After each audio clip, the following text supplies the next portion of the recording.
प्रधानमंत्री मोदी और इजरायल के प्रधानमंत्री नेतन्याहू के बीच डिफेंस डील्स पर भी बातचीत हो सकती है। भारत इजरायल के short range air defence system Iron Dome के कुछ उपकरणों को अपने स्वदेशी एयर डिफेंस सिस्टम में शामिल करना चाहता है। आयरन डोम 70 किलोमीटर की दूरी तक किसी भी रॉकेट, ड्रोन या दूसरे हवाई हमलों को नष्ट कर सकता है और सबसे महत्वपूर्ण बात यह है कि इसके 90% से ज़्यादा हमले सफल होते हैं, यानी इसका जो सक्सेस रेट है वो 90% है और इससे एक साथ कई लक्ष्यों को नष्ट करने की क्षमता इसके अंदर है। यह सिस्टम बैटल टेस्टेड है, यानी युद्ध में इसका परीक्षण हो चुका है। इजराइल ने खुद इसका इस्तेमाल हमास के खिलाफ युद्ध में सफलतापूर्वक किया। उन्होंने ईरान के खिलाफ भी इसका इस्तेमाल किया है, यानी इजराइल की जो सेना है वो आयरन डोम का प्रयोग बहुत पहले से करती आ रही है। और जैसा कि हमने आपको बताया था, इस समय भारत अपना खुद का एक स्वदेशी एयर डिफेंस सिस्टम बना रहा है जिसका नाम है सुदर्शन चक्र, और ये दुश्मन के मिसाइल्स और ड्रोन सहित हर तरह के हवाई हमलों को भारत की सीमा के अंदर आने से पहले ही नष्ट कर देगा। और इजराइल की मदद से भारत अब इसे और ज़्यादा कारगर और ताकतवर बनाना चाहता है। ये जैसा इजराइल का आयरन डोम है, कुछ उसी प्रकार का हमारा भी ये डिफेंस सिस्टम बनेगा। स्वीडन के एक थिंक टैंक जिसका नाम है सिप्री, उसके मुताबिक वर्ष 2020 से 2024 के बीच इजराइल ने अपने कुल हथियारों के निर्यात का लगभग 34% भारत को बेचा है। इसी अवधि में भारत ने अपने सबसे ज्यादा हथियार रशिया से खरीदे, दूसरे नंबर पर फ्रांस है और तीसरे नंबर पर इजराइल है। और भारत के कुल हथियारों की खरीद में इजराइल का हिस्सा लगभग 13% है। भारत और इजराइल मिलकर बराक 8 एयर डिफेंस सिस्टम भी बना रहे हैं और ये 150 किलोमीटर की दूरी तक किसी भी हवाई हमले को नष्ट कर सकता है। इस समय हमारे स्वदेशी फाइटर जेट तेजस के कई महत्वपूर्ण सिस्टम्स भी मेड इन इजराइल ही है।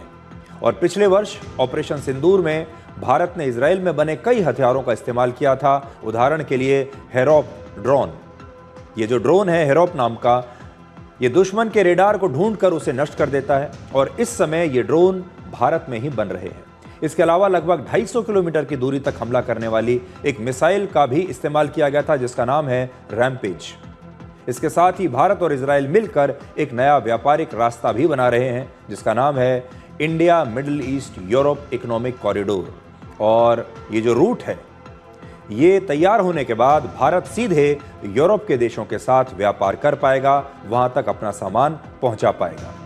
तो ये भी एक बहुत महत्वपूर्ण ट्रेड रूट है, एक बहुत महत्वपूर्ण इकोनॉमिक कॉरिडोर बन रहा है जो इजराइल से होते हुए जाएगा। अब देखिए कि कैसे प्रधानमंत्री मोदी ने भारत और इजराइल के संबंधों को अकेले अपने दम पर रीसेट किया है। वर्ष 2017 में प्रधानमंत्री मोदी इजराइल का दौरा करने वाले भारत के पहले प्रधानमंत्री थे और उस दौरे में वो फिलिस्तीन नहीं गए थे। उन्होंने वर्ष 2018 में अलग से फिलिस्तीन का एक दौरा किया था, जबकि इससे पहले भारत का कोई भी बड़ा नेता, कोई भी बड़ा मंत्री अगर इजराइल जाता था तो वो इजराइल के साथ साथ फिलिस्तीन जरूर जाता था, क्योंकि इससे पहले जो भारत की विदेश नीति थी वो ये कहती थी कि इजराइल और फिलिस्तीन के बीच एक बैलेंस बनाकर रखें।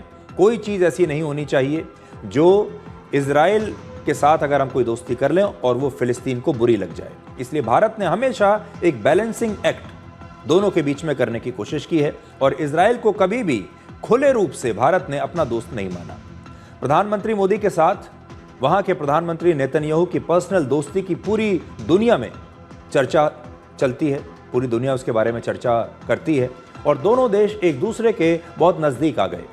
ये भारत की नई विदेश नीति है जिसमें भारत दुश्मन देशों को भी अपनी दोस्ती के दम पर एक साथ एक मंच पर ले आता है। उदाहरण के लिए आज भारत के इजराइल के साथ बहुत अच्छे संबंध हैं, लेकिन इजराइल के साथ साथ फिलिस्तीन, ईरान और सऊदी अरब जैसे देशों से भी हमारे मजबूत संबंध हैं जो कि इजराइल को बिल्कुल पसंद नहीं करते। जबकि पहले भारत की सरकारें हमेशा फिलिस्तीन और इजराइल के संबंधों में एक संतुलन बनाने की कोशिश करती थी। पूर्व प्रधानमंत्री इंदिरा गांधी के समय भारत और फिलिस्तीन के संबंध बहुत नजदीकी थे, बड़े अच्छे थे। तब भारत की नीति फिलिस्तीन समर्थक नीति हुआ करती थी। आप मार्च 1980 की तस्वीर देखिए, उस समय यासिर अराफात फिलिस्तीन लिबरेशन ऑर्गेनाइजेशन के अध्यक्ष थे और तब दिल्ली में उनका बड़ा भव्य स्वागत किया गया था। पहले की सरकारें ये मानकर चलती थीं कि इजराइल के साथ अच्छे संबंध फिलिस्तीन की उनकी नीति को प्रभावित कर सकते हैं। इसीलिए भारत बहुत बचते बचाते इजराइल के साथ किसी भी प्रकार का संबंध रखता था।